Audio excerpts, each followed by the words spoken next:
Bom, primeiramente, parabéns para essas mulheres maravilhosas de Santa Catarina, mulheres do Legislativo, do Executivo, mulheres que fazem parte também da administração pública, né? Que não foram eleitas, mas fazem parte da administração pública. É uma honra muito grande estar aqui nesse momento dando uma palestra para vocês. Me sinto muito honrada. Também agradeço à Escola do Legislativo, ao senhor Paulo, à dona Patrícia e à Vera Firmiliano, que me indicou para essa palestra. Sim, senhora. E o meu assunto, agora que eu já joguei confete em vocês e disse que vocês são maravilhosas, né? Aproveite para quando subirem mais ainda também puxarem outras mulheres.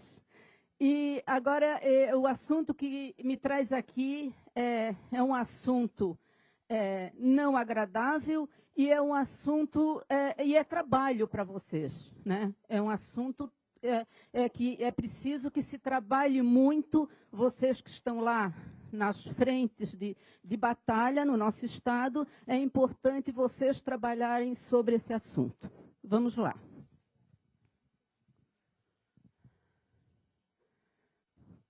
Bom, eu sou professora da Universidade Federal de Santa Catarina, do Departamento de Saúde Pública, já fui conselheira e presidenta do Conselho de Saúde de São José, conselheira do Conselho Estadual dos Direitos da Mulher, conselheira e presidente do Conselho Municipal de Segurança de São José, já pertenci à Comissão de Assistência Farmacêutica do Conselho Nacional de Saúde, da Comissão de Assistência Farmacêutica de São José, eu sou farmacêutica, né, bioquímica. Pertenço à Academia São José de Letras, onde ocupo a cadeira 2, e já fui homenageada com a medalha Albertina Krumel, em 2013. É uma medalha onde a Câmara Municipal de São José, todo 8 de março, homenageia mulheres que fizeram alguma coisa pela comunidade e pelas mulheres. E a Albertina Krumel, para quem não sabe, foi vereadora em São José e a primeira presidenta de Câmara Municipal do Estado de Santa Catarina. Vamos lá.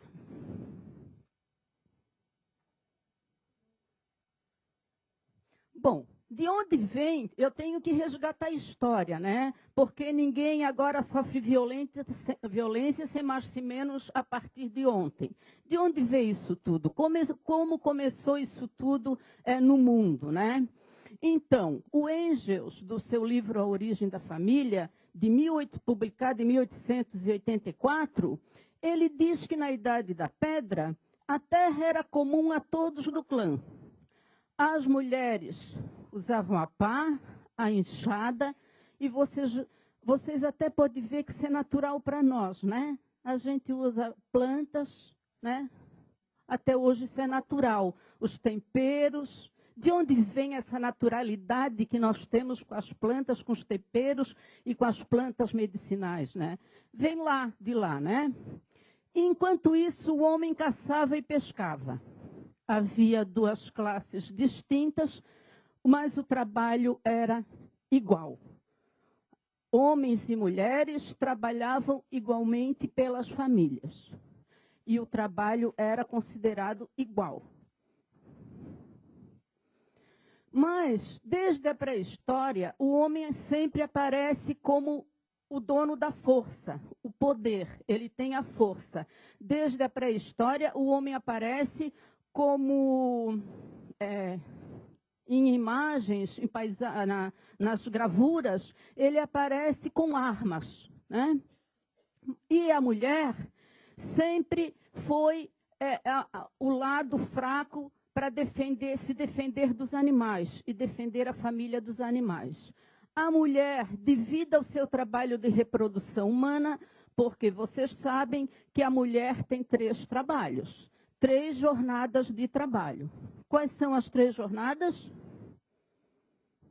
O trabalho que vocês fazem nos municípios de vocês, o trabalho doméstico é desse tamanhinho, sem nenhuma importância, mas tem um terceiro, a reprodução humana. Quem é que menstrua? Quem é que carrega filho 9 meses na barriga? Quem é que cuida, trata e alimenta? Vai fazer exame, vai para a fila do SUS e coisa e tal? Quem é que sofre todas as consequências, os riscos do parto? Né? Quem é que depois ainda amamenta? E quem é que cuida desses filhos o resto da vida? Eu já tenho um filho de 41 anos, outra de 36, e eu digo que são meus filhos queridos que eu tenho que cuidar sempre. Né? É um laço para sempre. Né? Então, isso aí também é a condição da mulher. Toda essa terceira jornada de trabalho, que é a reprodução humana. Mas as famílias começaram a crescer, e crescer muito, houve a necessidade delas se fixarem e para produzir mais alimento, mais caça, e dali os homens começaram a escravizar. Nessa leva de escravizar, também escravizaram a mulher. Tanto que quando o homem morria, não era a mulher nem nenhuma filha que ficava com os pertences dele, com posse, com a herança. Quem ficava ou era um filho, ou, na falta de filho, um irmão. Nunca mulheres. Né? Anos depois, quase 100 anos depois, Simone de Beauvoir, que também cita o Engels, ela diz que quando duas categorias humanas se acham em presença, cada uma delas quer impor à outra sua soberania. Se uma das duas é privilegiada, ela domina a outra e tudo faz para mantê-la na opressão.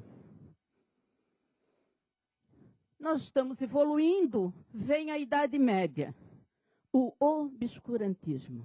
E na Idade Média existem mulheres que têm algum trato com o demônio. E essas mulheres, segundo os homens fundamentalistas, elas devem ser eliminadas. Então, mulheres são colocadas dentro de caixas e colocadas submersas no mar, no rio, ou são enforcadas e jogadas de pontes, ou são queimadas vivas, né? A Santa Inquisição. Que mulheres eram essas?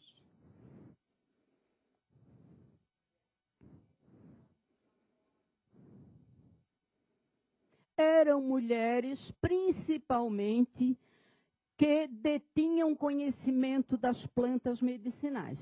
Elas detinham conhecimento de medicamento para dor, né? Então aparece essa famosa cena, elas lá extraindo. Elas não estão ali não é o demônio não que está vindo. Elas estão extraindo princípios ativos de plantas.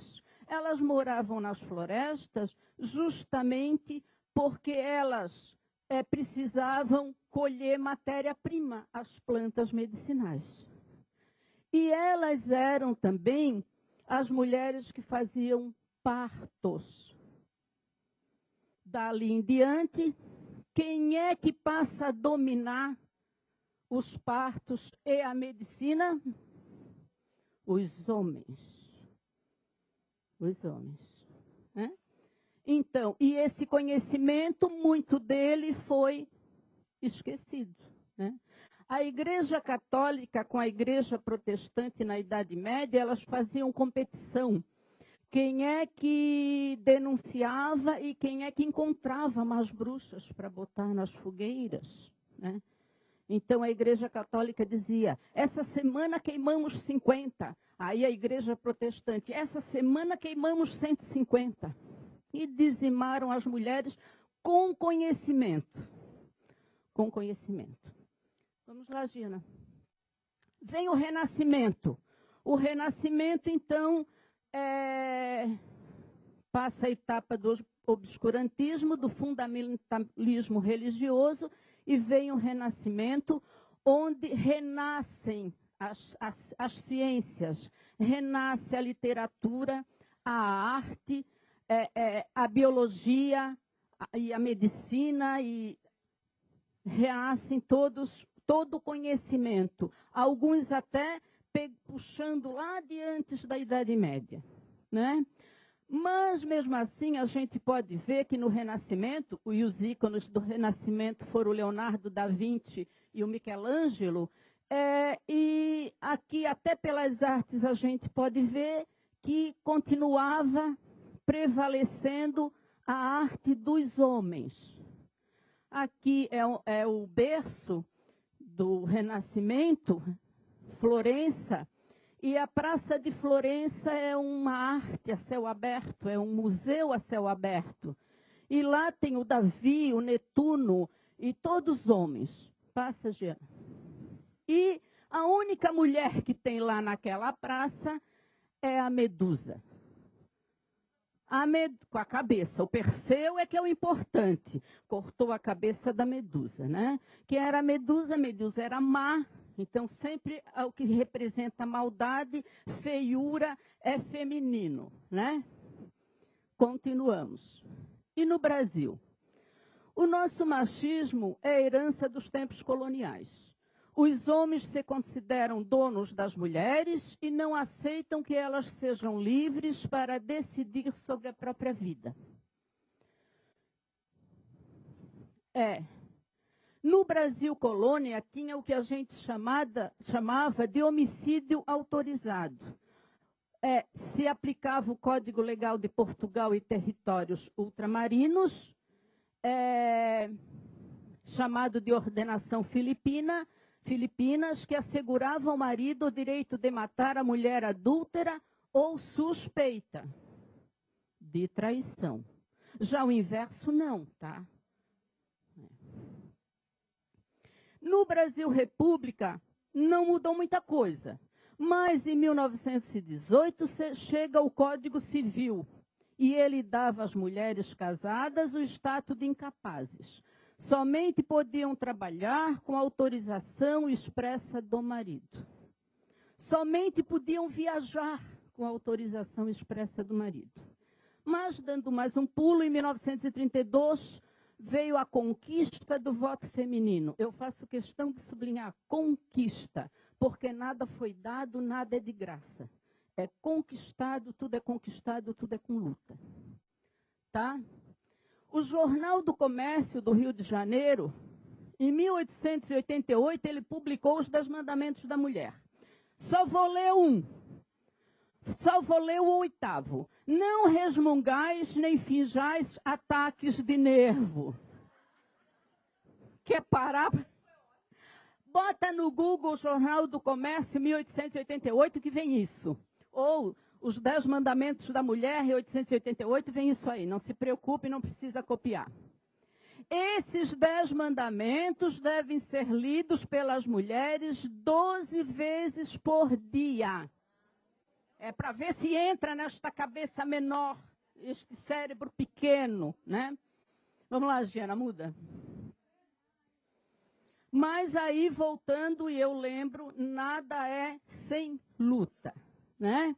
O 8 de março é o Dia Internacional de Luta. É o dia de reunir mulheres na cidade da gente e o que é que está faltando? O que é que precisa? O que é que precisamos resolver? Né? O comércio prega que é dia de botar cosméticos, de ir no salão, de ir no spa. Não, é um dia de luta. Por que é um dia de luta? Porque nesse dia teve uma chamada marcha histórica do 8 de março, as mulheres em Nova York fizeram uma passeata pedindo salário igual ao dos homens, para elas e para os seus filhos que também trabalhavam nos porões das fábricas. Né? E elas então foram colocadas num galpão onde foi colocado fogo. 130 mulheres morreram queimadas nesse dia, 1857. Então, nada foi sem luta, tudo foi conquistado, a duras penas. Por que paramos 8 de março? contra a violência nas ruas, nos ônibus, dentro de nossas casas, nas escolas, no nosso ambiente de trabalho. Vocês viram que eu sofri uma violência hoje, aqui? Que fiquei muito braba? Nunca me levantei e exigi ser chamada de professora, doutora para ninguém, mas eu pisei hoje e ainda me chamou de querida pessoa. A pessoa veio aqui, enquanto eu tomei café, veio aqui tirar o meu material, veio copiar. Pede. Não, é uma mulher, não precisa, né? Não precisa pedir nada. Oh, querida, fica quieta, fica calma. Que é isso? Que é isso? Se você vier me pedir, eu passo o material para você. Mas não precisa vir escondido tirar e depois vir se desculpar, querida. Que é isso? Não conheço a pessoa, como é que a pessoa vai me chamar de querida? Né? Então, os estupros, a discriminação no mundo do trabalho, os salários desiguais, vem aí a reforma da Previdência, a reforma trabalhista, a terceirização. Quando um país está em crise, tiram de quem? Das mulheres. Né? Passa, Giana. Bom, eu gosto sempre de perder um tempinho, quando eu falo em qualquer assunto, ou é violência ou é saúde da mulher, eu gosto de perder um tempinho, espero que vocês aceitem esse meu tempinho, que é muito rápido, mas eu gosto de colocar a história das mulheres no Brasil. Porque parece que mulher no Brasil nunca fez nada. Nós não fazemos parte dos livros de história. Os livros de história são escritos por homens e não tem mulher ali. Tem a Anita Garibaldi ainda, porque a Europa reconhece ela, porque senão nem isso, né? Então, nunca estudamos que mulheres da Paraíba lutaram pela independência do Brasil. Só conhecemos a Anita. Hipólita Jacinta Teixeira de Melo, da Conjuração Mineira, escreveu a carta que denunciou o Joaquim Silvério como traidor. Teve peito a moça, né? Mas a gente não ficava sabendo. Bárbara Alencar, a vozinha do José de Alencar, participou da Revolução de 1817 e passou vários anos presa. Maria Quitéria de Jesus comandou um batalhão de mulheres em 1822 na Bahia contra os portugueses. A independência do Brasil foi um momento de luta no Brasil. Não foi um momento só de glória. Teve uma luta, porque os portugueses vieram e queriam tomar de volta o Brasil. Eles desembarcaram em Salvador e quem enfrentou eles foi um batalhão de mulheres descalças, de enxada na mão e facão, comandadas pela Maria Quitéria, que botou a esquadra portuguesa no mar de volta para Portugal. No século XIX, as mulheres passaram a reivindicar o direito à educação. Até então não tinham esse direito. Em 1827, elas puderam se matricular em escolas. 52 anos depois, tiveram o direito de cursar faculdade. Maria Firmina dos Reis foi autora do primeiro romance brasileiro escrito por mulher em 1859, Úrsula. Em 1887, o Brasil formou sua primeira médica, Rita Lobato Velho, que não sei como ela conseguiu sobreviver como médica, porque o discurso no Rio de Janeiro, na corte, no Congresso Nacional, era que não deixem uma mulher adentrar as suas casas e tocar nos seus filhos. Isso é uma calúnia, isso é uma infâmia, né? As primeiras mulheres, todas as mulheres, a primeira vez que fizeram faculdades, que ousaram fazer faculdades, essas mulheres foram tratadas muito mal, né? Maria Quitéria, as duas primeiras nos Estados Unidos, fizeram filosofia através da justiça, conseguiram, foram apedrejadas na rua. A Maria Montessori, que todo mundo conhece, não? Quem foi Maria Montessori? uma mulher que saiu do interior da Itália, foi para Roma, conseguiu estudar medicina através de uma ação judicial, conseguiu, mas não conseguiu exercer a profissão, porque era uma mulher. Bota ela lá num cantinho, dando aula lá numa creche, para ela ficar acomodada lá e esquecer que ela é médica. Ela criou um método de educação reconhecido no mundo inteiro. Não? Essa é a história dela, com muito sofrimento, com muita luta. Maria da Glória Sacramento teve seu salário suspenso por se recusar a ensinar prendas domésticas. Isso está errado? Não. Mas ela também queria ensinar matemática, geografia, história, que está saindo de novo agora, né? Que horrível, né? História, geografia, matemática, português. Ela também queria ensinar isso, além das prendas domésticas. E teve salário cortado. Nízia Floresta Augusta foi pioneira na luta pela alfabetização das meninas e jovens. Abriu uma escola no Rio de Janeiro. E considerava que a ideia de superioridade masculina possuía um vínculo com a educação. Eles não têm o cérebro maior. Eles não são mais inteligentes. É porque eles estudam e nós não.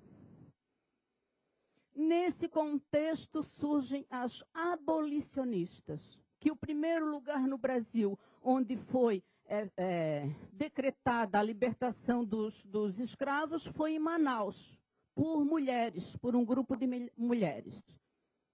Chiquinha Gonzaga participava das conferências concertos abolicionistas. Maria Amélia de Queiroz proferia palestras públicas em defesa da libertação dos escravos, olha que avançada, e do divórcio. Na década de 1900 apareceram as sufragistas. Deolinda Daltro, Gilca Machado e outras que fundaram o Partido Republicano Feminino. A gente já teve um partido feminino nesse país, hein? Olha só. Para mobilizar as mulheres na luta pelo voto. As socialistas lutavam por mudanças. Mulheres livres pensadoras criavam jornais, escreviam livros e peças de teatro.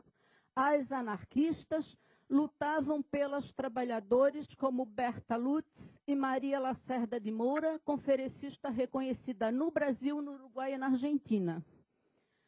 Saiu um trabalho recente da ONU, onde foi feito um levantamento sobre história dos direitos da mulher, e eles constataram que a mulher no mundo que mais lutou pelos direitos da mulher junto à ONU foi a nossa Berta Lutz, famosa no mundo inteiro. Se nessa época que ela lutou para que a mulher votasse, o Brasil concordasse com isso, o Brasil hoje seria o pioneiro de voto para as mulheres. Perdeu essa. Bem feito. Perdeu essa. Laura Brandão e Maria Lopes integravam o Comitê das Mulheres Trabalhadoras. Natércia da Silveira fundou a Aliança Nacional de Mulheres. Ela prestava assistência jurídica às mulheres, né? O que as mulheres faziam quando sofriam violência, quando queriam se divorciar, desquitar na época, né? Coisa parecida, né? Então ela abriu um espaço para isso. A estudante de direito e feminista Mieta Santiago, através de sentença judicial, conquistou o direito de votar. A primeira mulher brasileira a votar e ser votada, deputada federal, escritora e médica e pedagoga, foi Carlota Pereira de Queiroz, em 1934. Quando é que era isso, 1934? Era aqui, ó. Era a geração da minha mãe. Era ainda pouquinho. Era ainda pouquinho. Né? O golpe de 37 aboliu as democracias, fechou as organizações políticas e sociais do país. Raquel de Queiroz, primeira mulher na Academia Brasileira de Letras e primeira mulher premiada com o Prêmio Camões, foi presa acusada de ser comunista.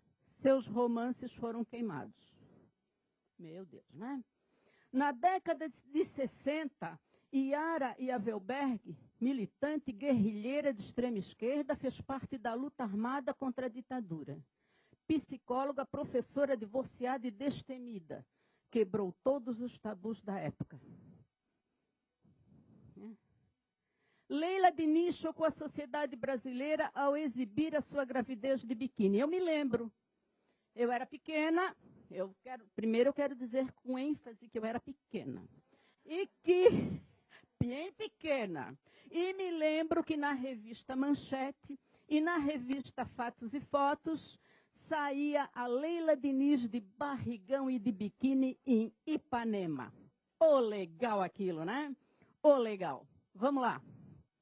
Cassandra Rios, pseudônimo, de Odete Rios, foi na década de 80 escritora de romances com a temática da homossexualidade feminina e a primeira escritora brasileira a atingir 1 milhão de exemplares vendidos. Não foi Paulo Coelho.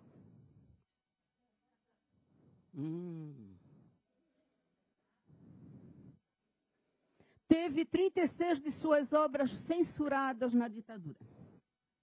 Maria da Penha, que aí vocês já conhecem, lutou contra o Estado para que seu agressor fosse julgado e condenado. Pela primeira vez no Brasil, um crime. Isso passou a ser chamado crime de violência doméstica. Maria Berenice Dias, cuja a cunhada dela se encontra ali, levanta Neuza Freire Dias, para todos verem, a cunhada dessa moça aqui, foi a primeira mulher a ingressar na magistratura no Rio Grande do Sul, quebrando o conceito de família heterossexual. Ela cunhou um termo novo, que até ninguém conhecia e ninguém falava, homoafetividade. E esse termo hoje já consta nos dicionários, né? Dilma Rousseff, presidenta do Brasil, economista e primeira mulher a ser eleita para o cargo na história. Mas foi o tempo todo chamada de presidente. Palavra masculina, apesar da palavra feminina presidente existir nos dicionários brasileiros desde 1913. E nos dicionários espanhóis, desde 1492. Essa data lembra alguma coisa? O descobrimento da América.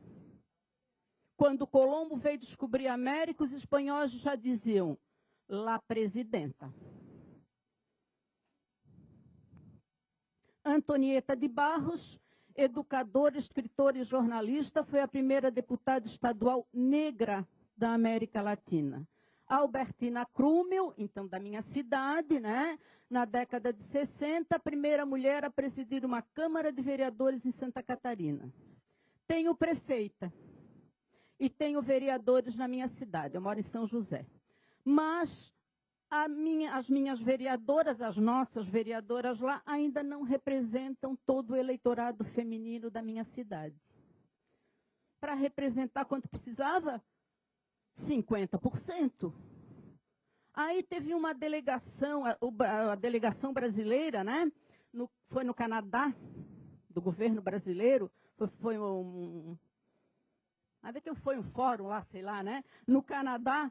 E aí lá os jornalistas brasileiros, perguntaram para o primeiro-ministro do Canadá, por que lá 50% do ministério é formado por mulheres? Você sabe o que ele respondeu? Porque o Canadá está no século XXI.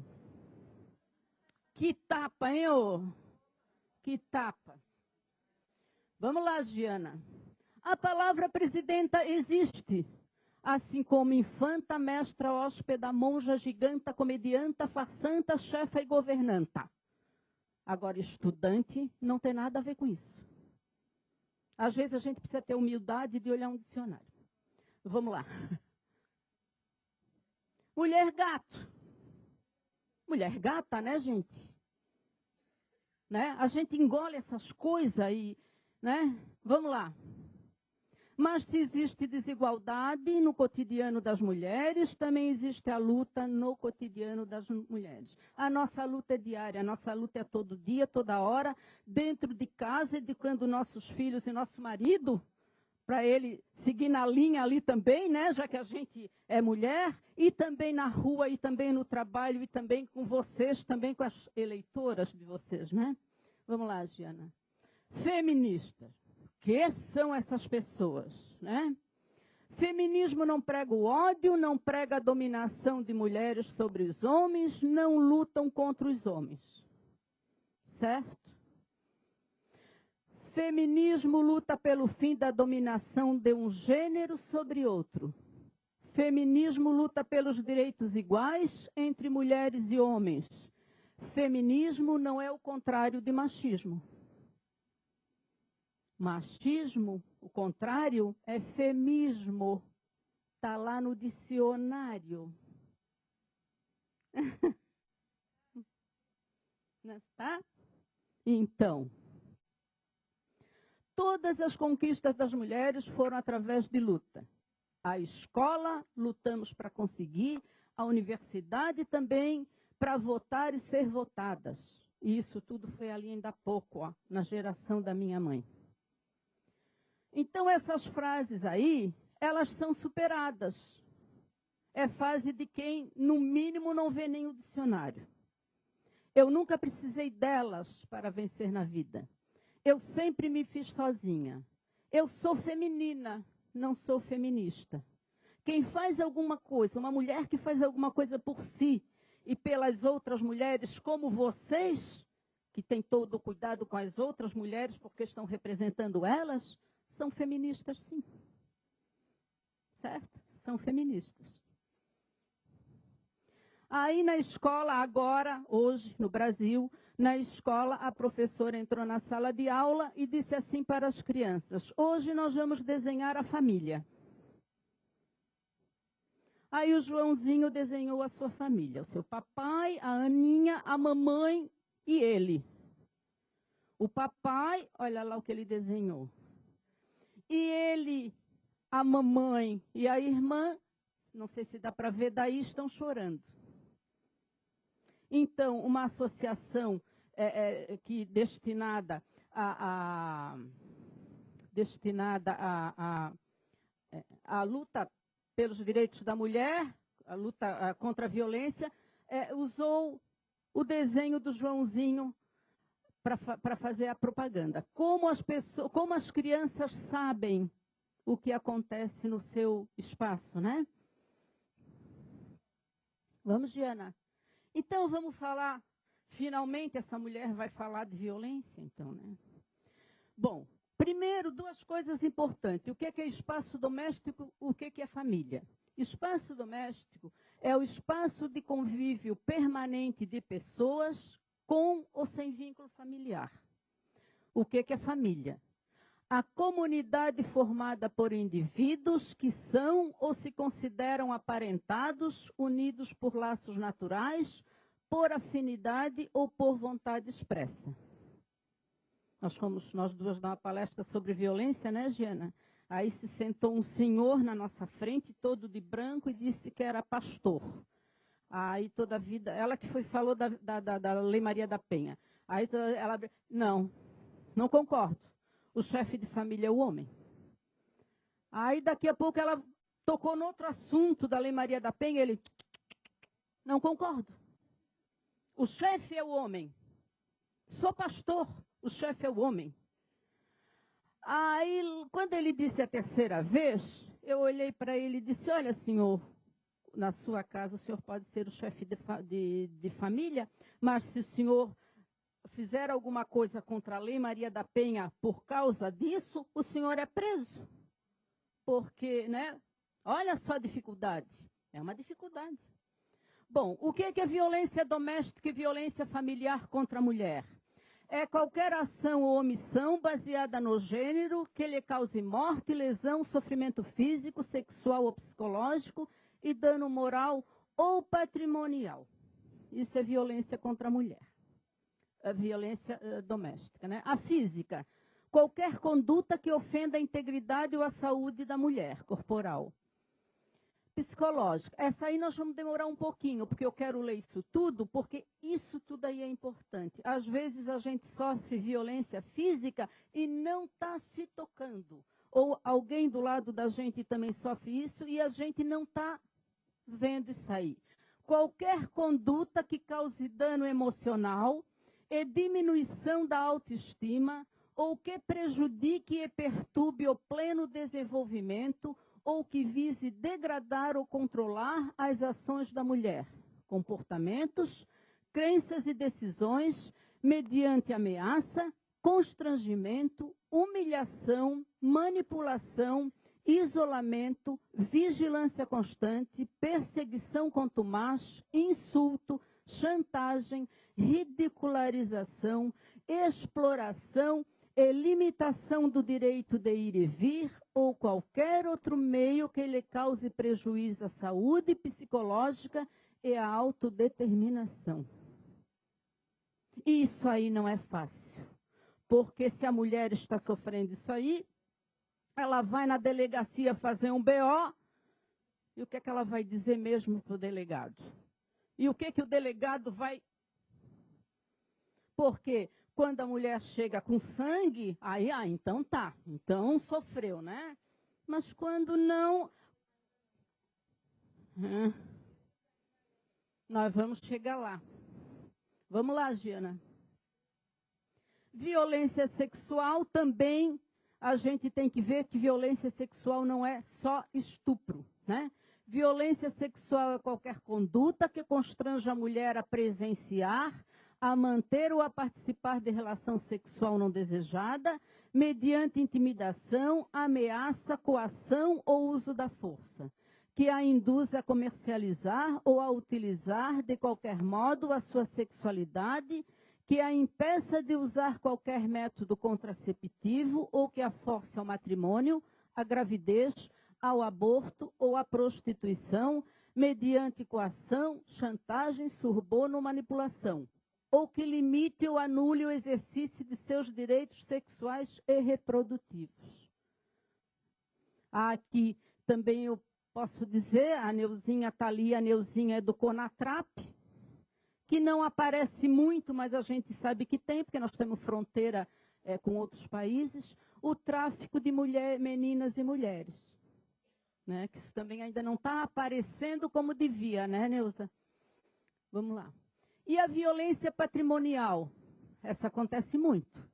Qualquer conduta que configure retenção, subtração, destruição parcial ou total de seus objetivos, instrumentos de trabalho, documentos pessoais, bens, valores e direitos, ou recursos econômicos, incluindo os destinados a satisfazer suas necessidades. Né? O chefe da família vem a falecer, aí fica tudo com um filho. Não fica nada com a filha, né? Então, tem um muito famoso caso no Rio Grande do Sul, de um grande empresário, que ele faleceu e deixou o testamento. No testamento, ele deixava as suas indústrias para os 2 filhos. E para cada filha, ele deixava uma máquina de costura. Isso acontece aqui, na nossa cara. Violência moral, qualquer conduta que configure calúnia, difamação ou injúria. Violência institucional, eu mudei de cor porque aí já não está mais na violência doméstica, né? Que se formalizam e institucionalizam nas diferentes organizações, como também nos diferentes grupos que constituem as sociedades.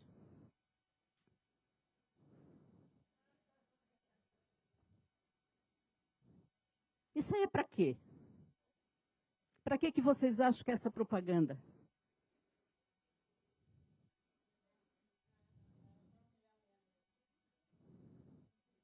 Não, para mim não é.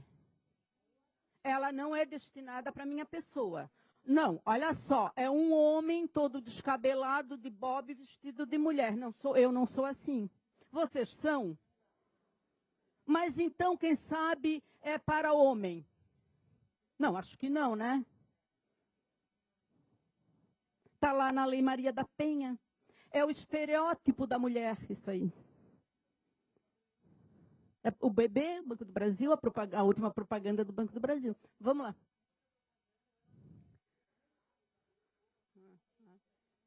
Mas é um homem vestido de mulher. Quer dizer, pode ser para homens vestidos de mulher, que eu acho que deve ser uma minoria. Para as mulheres, não é?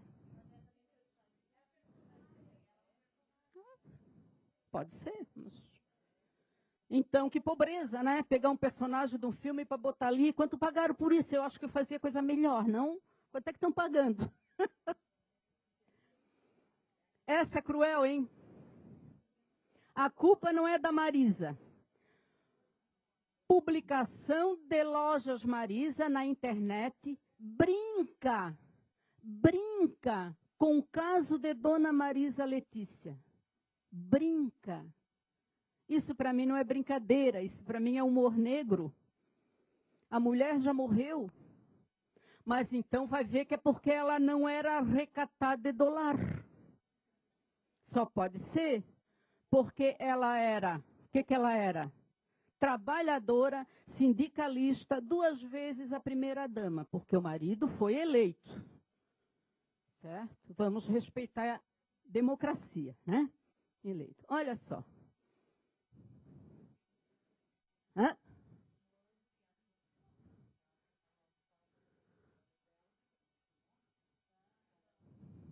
Não, mas na internet está escrito lá embaixo que ela brinca com, se ela brinca é humor negro, porque a mulher já morreu, né?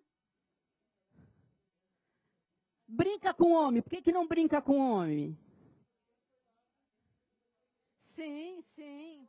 Tá, mas e daí a mulher está morta, a mulher foi uma mulher importante, quer se queira, quer não se queira, foi 2 vezes primeira-dama, era trabalhadora e sindicalista. Vamos lá. Outro. Olha só o nível de pessoas que estão fazendo propaganda nesse país. É um nível pobre, né? É um nível baixo, onde a mulher, sempre é a mulher que é maltratada. Olha o nível de propaganda. Quem são esses professores que estão formando esses alunos? Quem são esses alunos que estão se formando assim?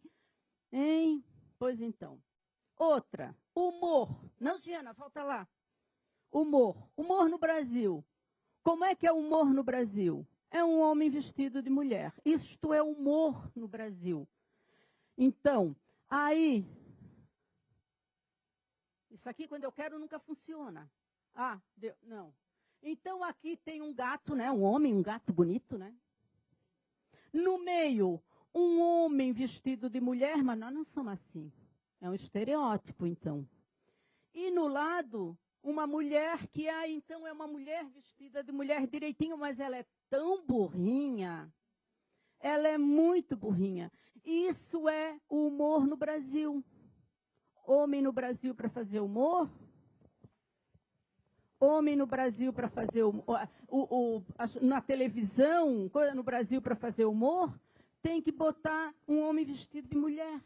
E ainda assim, é o estereótipo, né? Tá, passa, Giana. Essa aí também é infame. Não sei se vocês já viram. A mulher tá dando piti lá num negócio, lá no espaço. Aí o cara manda ela se acalmar, dá um chocolate. Ela come o chocolate e ela vira um homem legal, bonzinho. Que cruel, hein? Por que não é o contrário também? Vamos lá. Essa aqui é nossa. Essa pérola. A Santur fez uma sacola. Uma sacola para o turismo. Os turistas vinham aqui e eles davam, não sei se ainda dão essa sacola. A sacola é da cintura para baixo, só aparece a bunda da mulher com uma canga. e a frase lá escrita é Descubra Santa Catarina. Isso é um apelo turístico ou é um apelo sexual? Toda. Eu já falei no terceiro encontro que nós tivemos em Itapema, nós discutimos muito essa imagem, era recém-lançada em Brasília e tudo mais. Foi tirado no fórum, no nosso encontro no fórum, uma moção de repúdio assinada por todas e enviada para o governo do Estado, repudiando esse tipo de mídia, né, e também exigindo a retirada de todo o material de divulgação do Estado. Então, foi um indicativo tirado no nosso fórum, no nosso encontro de mulheres, em cima dessa imagem feita.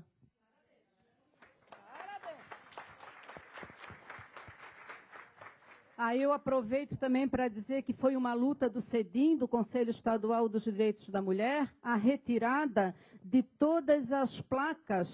Tinha uma do Bocarra, com uma mulher de bunda de fora, e a outra era de outro clube, aí com uma mulher também não sei o quê. A gente também conseguiu tirar aquilo. Então agora eles botaram de novo, mas aí não tem imagem nenhuma, né? Porque, puxa vida, as filhas da gente, crianças, as netas, passam ali todo dia, né? Que é isso? Que apelo é esse? A pessoa vem de São Paulo, do Rio, não sei de onde, do Rio Grande do Sul, você entra em Florianópolis, Bocarra, uma bunda de... Pô, que cidade é essa, né? Depois lá fora fica com uma impressão da gente, por quê, né? Essa aí é a pior de todas. Escutei ainda semana passada. O mundo não seria o mesmo sem vocês. Escutei numa conferência de saúde da mulher de um secretário regional de saúde. Precisa de reciclagem, né? Esse pessoal, né? O mundo não seria o mesmo sem vocês. Ora essa, nós fizemos toda a reprodução humana, não seria o mundo, né? Vamos lá, Giana. Mitos. Tens que ir apertando aí agora. Em briga de marido e mulher, ninguém deve meter a colher. As mulheres apanham porque gostam ou porque provocam. A violência só ocorre esporadicamente. Roupa suja se lava em casa. Só acontece em famílias de baixa renda. Os agressores não sabem controlar suas emoções. Se a situação fosse grave, as vítimas abandonariam os agressores. É fácil identificar o tipo de mulher que apanha, né? Aquela, né? Vamos continuar, Giana, pode passar. Essa, então, é a frase máxima na época da minha mãe. Esse cidadão aí, o Nelson Rodrigues. Toda mulher gosta de apanhar. O homem é que não gosta de bater. Um grande dramaturgo brasileiro. O ápice, o auge do machismo no Brasil, né? Mas por que as mulheres aguentam tanto uma relação violenta? Se elas ficam tanto tempo sendo agredidas, se elas denunciam, depois retiram a queixa, se não se separam, é porque devem gostar, não têm caráter, são doentes ou covardes. Não é bem assim. Aqui tem o ciclo da violência. Quando a gente fala em ciclo, já está dizendo que a coisa é difícil de sair dali, né? Então, o abusador parte para o ato de agressão, bate, machuca, explode, bate nos filhos, quebra a casa, babá. Depois ele pede desculpa, faz promessas, culpa a vítima, fiz isso tudo por causa de ti, culpa tua. E tenta desvalorizar a situação. Foi quase nada, foi porque eu bebi. Aí passam a viver em lua de mel. Mais adiante começa a tensão de novo. O abusador fica irritado, deixa de haver comunicação, a tensão vai aumentando e o abuso pode iniciar-se. E volta tudo de novo, isso é um ciclo, né? Bom, existe muitas razões para não conseguir romper com o parceiro violento. O maior de todos os riscos justamente é romper a relação, romper esse ciclo. Vocês escutam todo dia no Datena mulheres mortas que romperam esse ciclo, né? Procurar ajuda é tido como vergonha. Olha só, eu entrar numa delegacia para fazer queixa do companheiro, aquele que eu escolhi e que eu amo, né? Horrível, e eles acham que tem que ser homem, o psicólogo é homem, lá em São José a gente discute isso, aí eles dizem, não, mas ele é muito competente. Mas eu não estou discutindo a competência dele, eu estou discutindo que a gente quer uma mulher para atender outra mulher, quer uma médica para atender a mulher que está em sofrimento ali, que está com problema, né? Sempre resta a esperança de que o marido mude. A vítima muitas vezes está isolada, a família dela não quer mais de volta, ela tem outra família. A família do marido está do lado, o companheiro está do lado, o ex está do lado dele e não está do lado dela, ela está isolada, sozinha. Nossa sociedade ainda está despreparada para lidar com esse tipo de violência. E o maior empecilho, gente, é a religião. A religião que prega que a mulher tem que ser submissa, está lá já no coisa do casamento. A mulher tem que ser submissa ao marido. Todas as religiões fundamentalistas pregam isso, né? Mulher, vai para casa, para de encrencar, o cara é um homem bom. Trabalhador, bom, dá sustento para os teus filhos, é mais o quê? Né? Concretamente, há muitos obstáculos que impedem o rompimento. Algumas mulheres ainda dependem economicamente. Se não depende economicamente, depende psicologicamente. Aí entra toda aquela tripa lá de o que é uma agressão, uma violência psicológica que a gente falou. Maria da Penha. Da onde veio a Lei Maria da Penha? A Lei Maria da Penha surgiu como resultado de um esforço coletivo no enfrentamento à violência doméstica e familiar e devido ao alto índice de morte de mulheres no Brasil. É uma resposta do Estado brasileiro, são 3 coisas. Convenção de Belém do Pará de 1994, onde saiu um documento sobre a violência contra a mulher. A Convenção da ONU sobre a eliminação de todas as formas de discriminação contra a mulher e a condenação do Estado brasileiro pela OEA, porque o agressor da Maria da Penha estava solto, não foi condenado. Pode passar, Giana. Vocês sabem a história da Maria da Penha, né? Então não sabe. Passa. Então, em 2007, aconteceu uma denúncia que Santa Catarina não estava cumprindo a Lei Maria da Penha. Veio uma comissão aqui do Congresso Nacional e realmente viram que Santa Catarina não estava cumprindo a Lei Maria da Penha. Então foi formado um Fórum Estadual pela implementação da Lei Maria da Penha em Santa Catarina em 2007. Em 2008, então foi chamada a Assembleia Legislativa, chamou aqui, fez um evento e veio a Maria da Penha. Esse evento foi no Multiuso em São José, em 2008, e aquele meu negocinho não está funcionando, mas... Onde é que eu botei? Também não sei onde é que eu botei. Está aqui. Mas ele não está funcionando, mas a Maria da Penha... está ali, ó. Está ali, ó. Passa o outro depressa enquanto a coisinha está funcionando. Ó. Aquela é Maria da Penha. Então, ela esteve aqui com as deputadas, deu palestra para a gente lá no Multiuso em São José. Mas o que mudou realmente com a Lei Maria da Penha? Então, não vou falar tudo ali o que mudou, mas vou falar algumas coisas.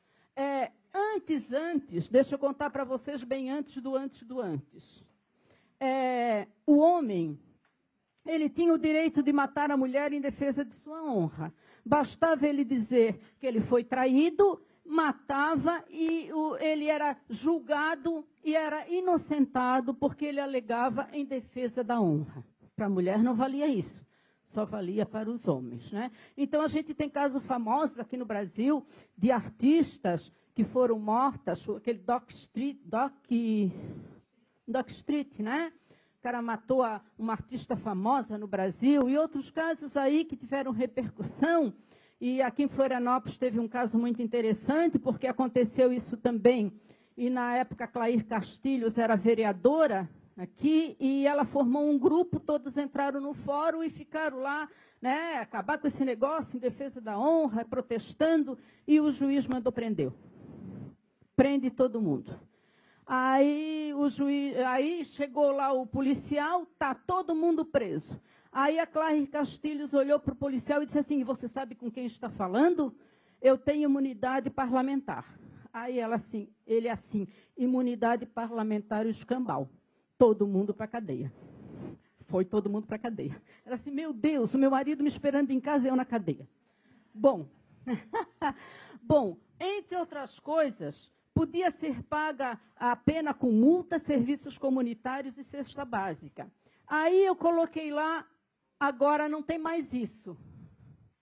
Mas eu botei, penas desse tipo são proibidas. São, porque isso ainda está acontecendo em Santa Catarina. Outra coisa aqui, ó, a mulher entregava a intimação ao agressor para audiência. Olha só, vocês sabiam que era assim? Claro, morria ou não entregava. Aí, ela não quis, né? Desistiu.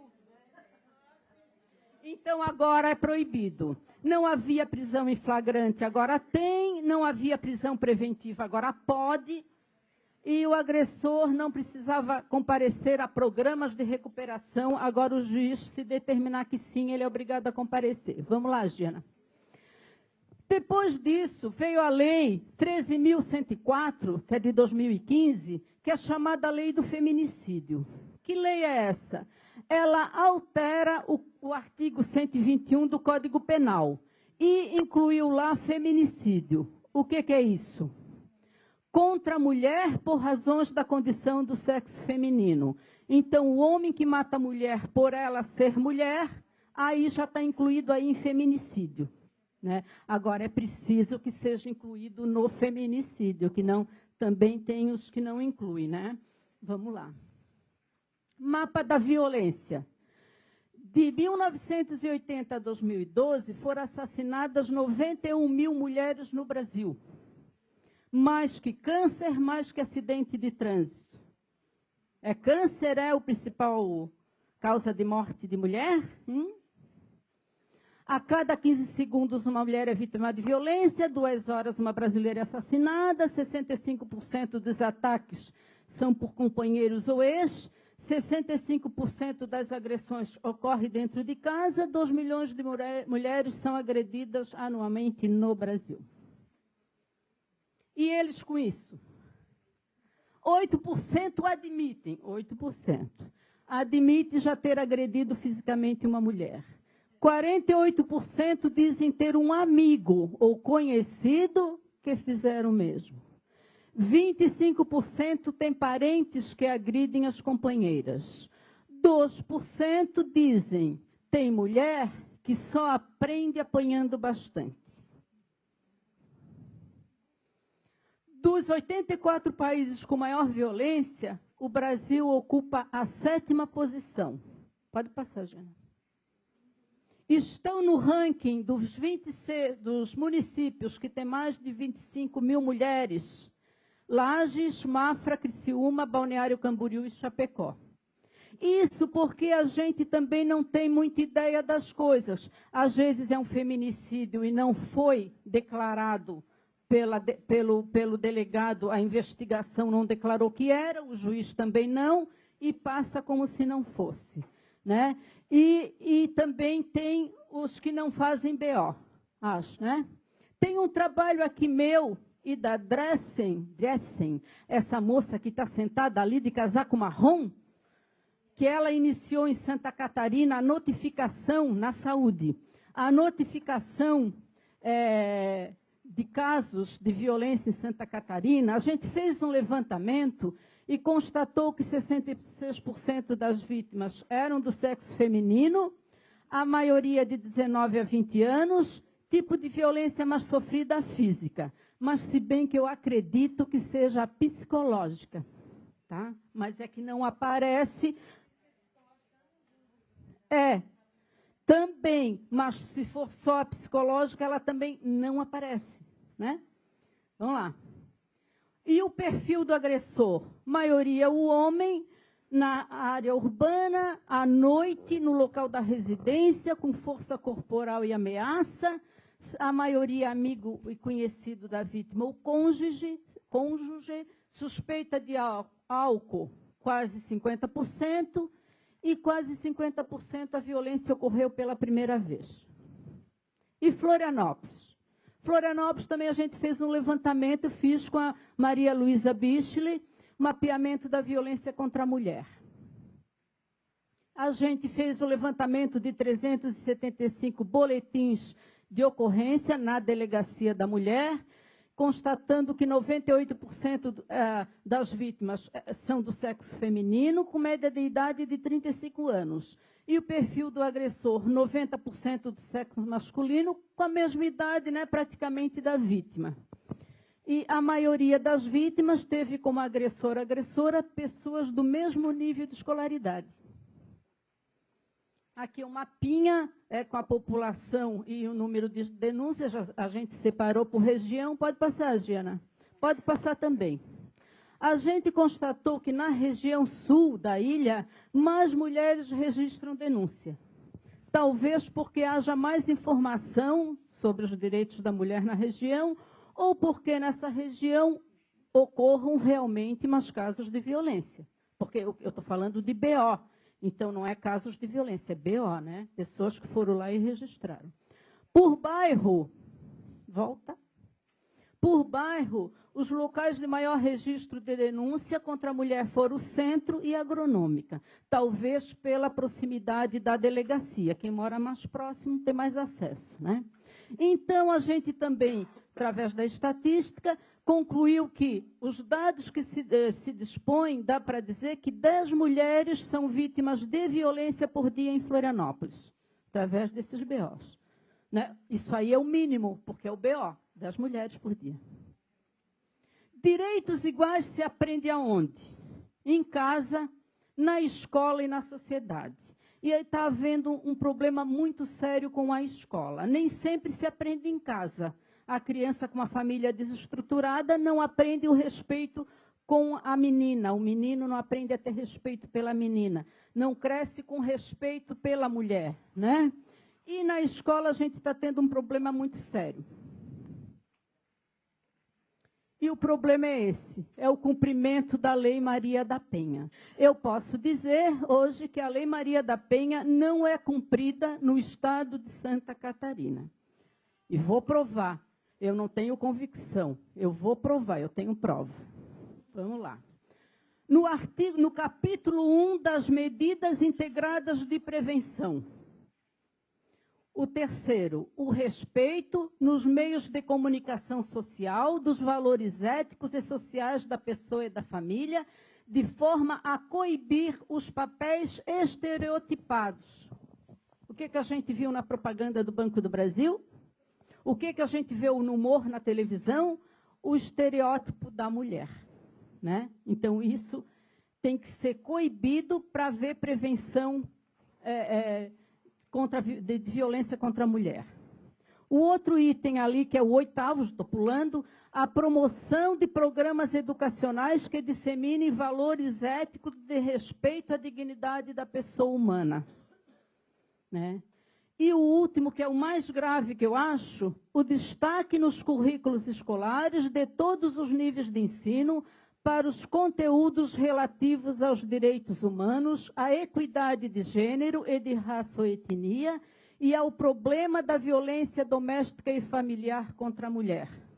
Em São José, a Câmara de Vereadores retirou do plano da educação a discussão de gênero. Então, em São José, eu afirmo que a Lei Maria da Penha não está sendo cumprida. E no município de vocês? A violência doméstica é a principal causa de morte e deficiência entre mulheres de 16 a 44 anos de idade e mata mais do que câncer e acidente de trânsito. Sem os direitos das mulheres, não existem direitos humanos e muito menos justiça social. E todo mundo fala em justiça social. Vamos começar do começo. Vamos começar combatendo a violência doméstica, né? A violência, assim como a desigualdade, tem cor, idade, sexo e classe. Negros e negras, jovens e pobres, são as maiores vítimas da violência e o maior contingente da população carcerária. Sim, senhora?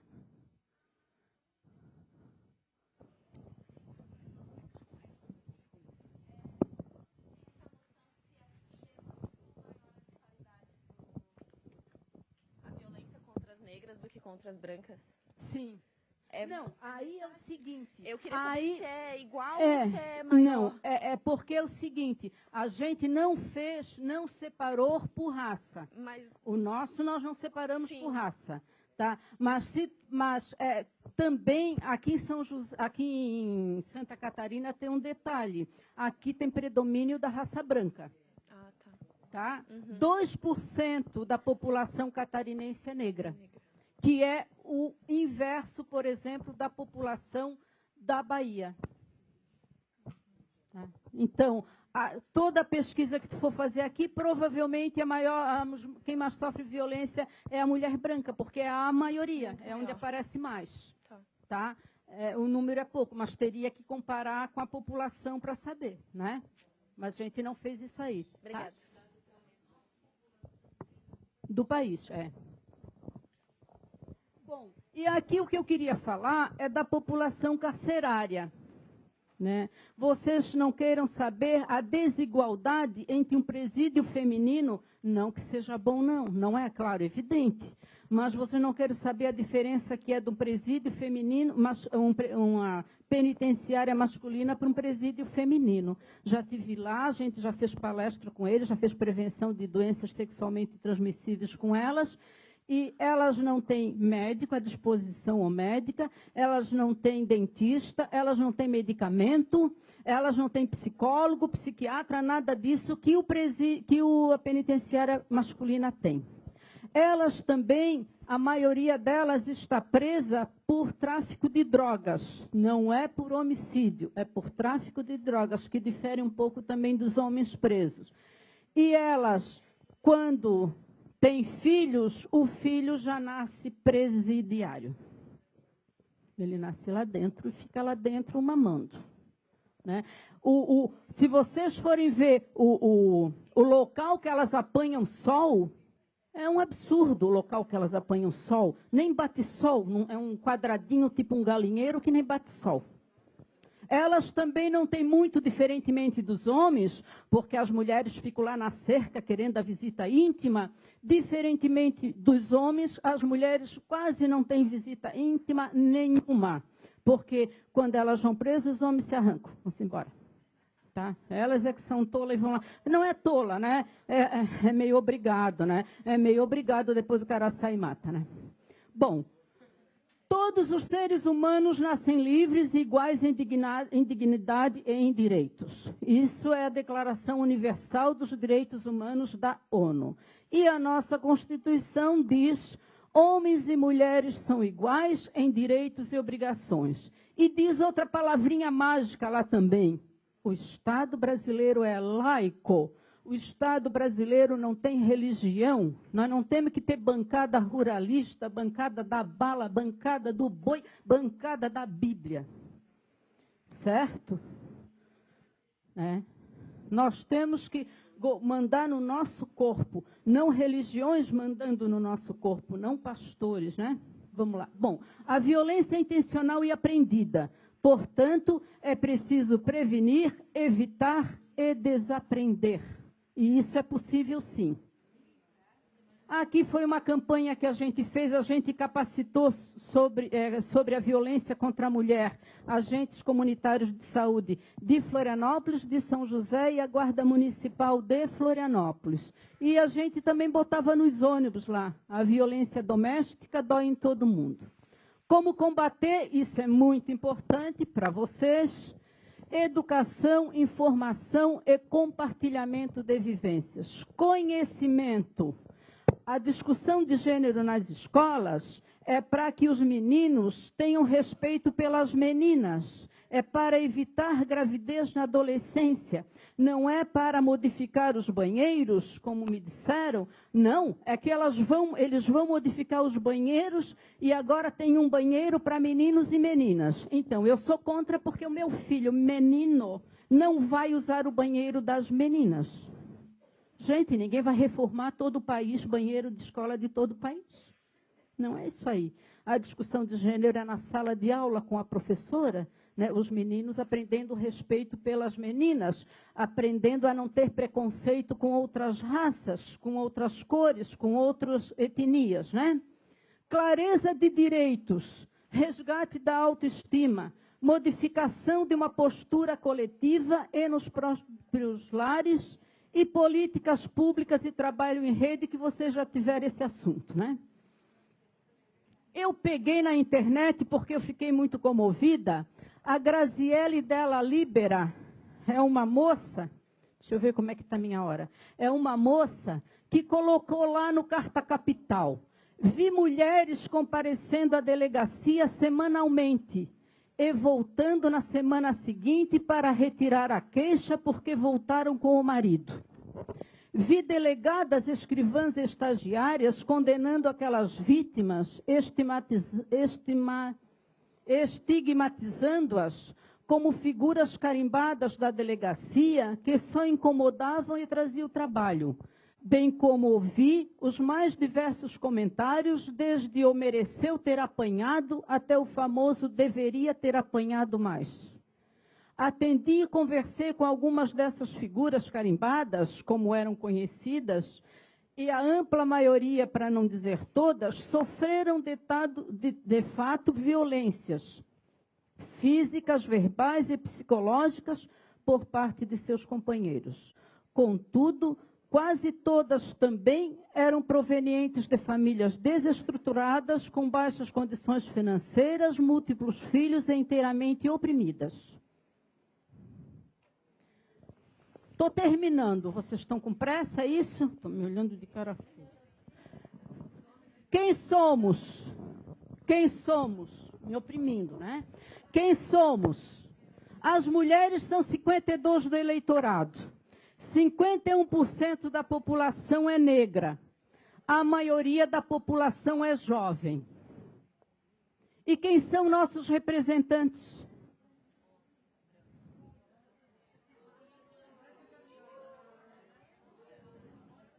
Mulheres, jovens e negros.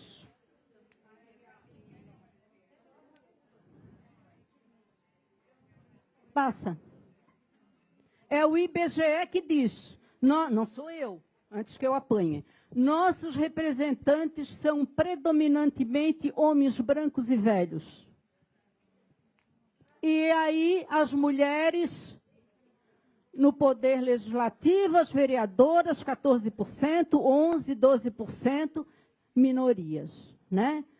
O Brasil é o último país da América Latina em participação feminina na política.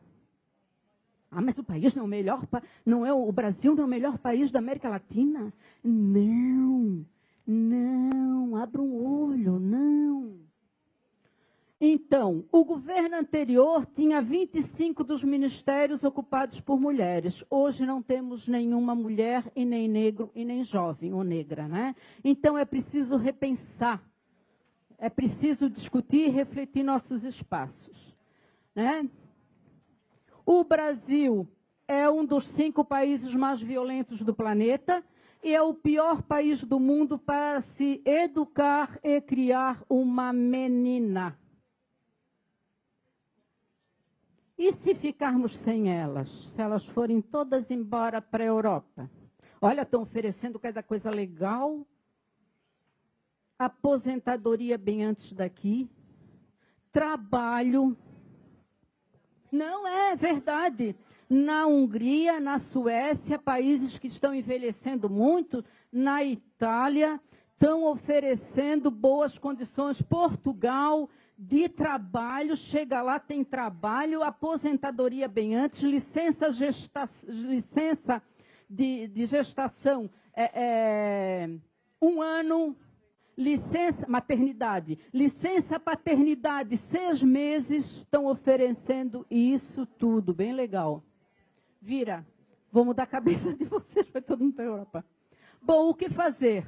Apoiar e criar os conselhos municipais de direitos das mulheres nos seus municípios, né?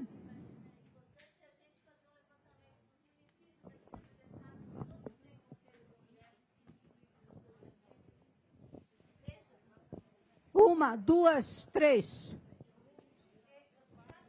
4.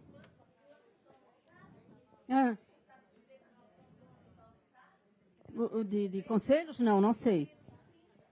Menos de 30, olha só. Então, a gente fica, às vezes, falando né, na violência. Nós temos que começar por uma organização, que é a criação dos conselhos. Dos direitos da mulher.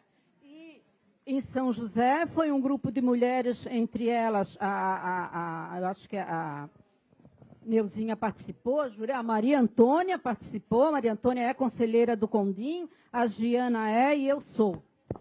E aquele monte de homem lá na foto, por isso que esse é um assunto que nós temos que tratar no próximo fórum, tá? Por que mulher não vota em mulher?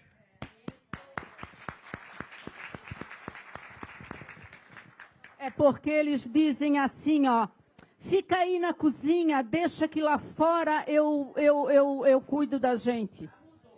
Não, ainda não. Ó. Hã? Eu fui 2 vezes candidata.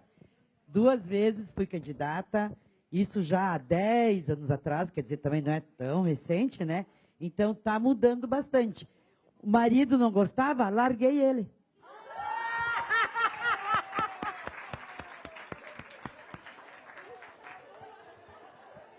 Que bom. Que bom que ela não é recatada nem dolar, apesar de bela. Vamos lá.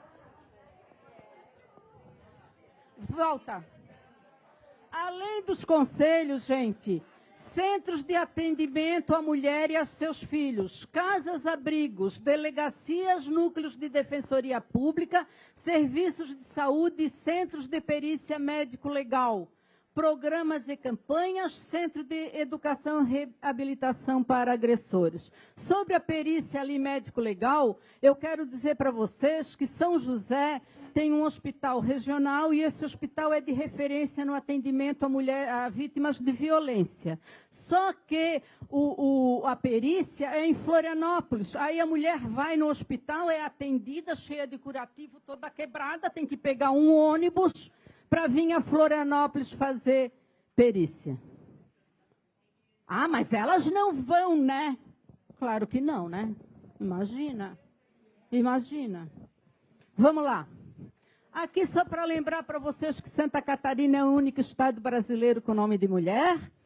E ali, aquela roda ali, ó, onde a Catarina foi colocada... Primeiro porque ela era filósofa, né? Isso na época dela era um absurdo. Então, ela foi condenada à roda, aí a roda quebrou, né? Aí só um milagre. Aí essa roda... Não funciona mais. Essa roda está ali no símbolo da Universidade Federal de Santa Catarina. Arte e ciência. As penas, a arte e a ciência, a roda da Santa Catarina quebrada. Né? Muito bonito. E aqui é a nossa Anitta, né? Nossa aí da Itália, né?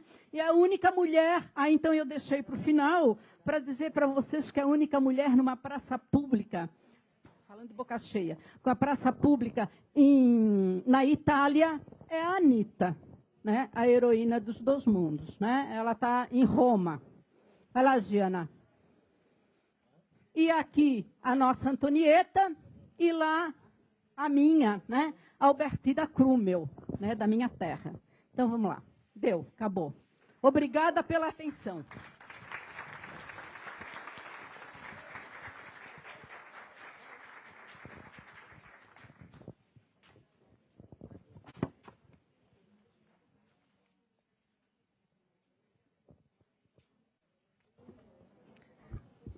Agradecemos à professora Jane Felipe pela sua brilhante palestra.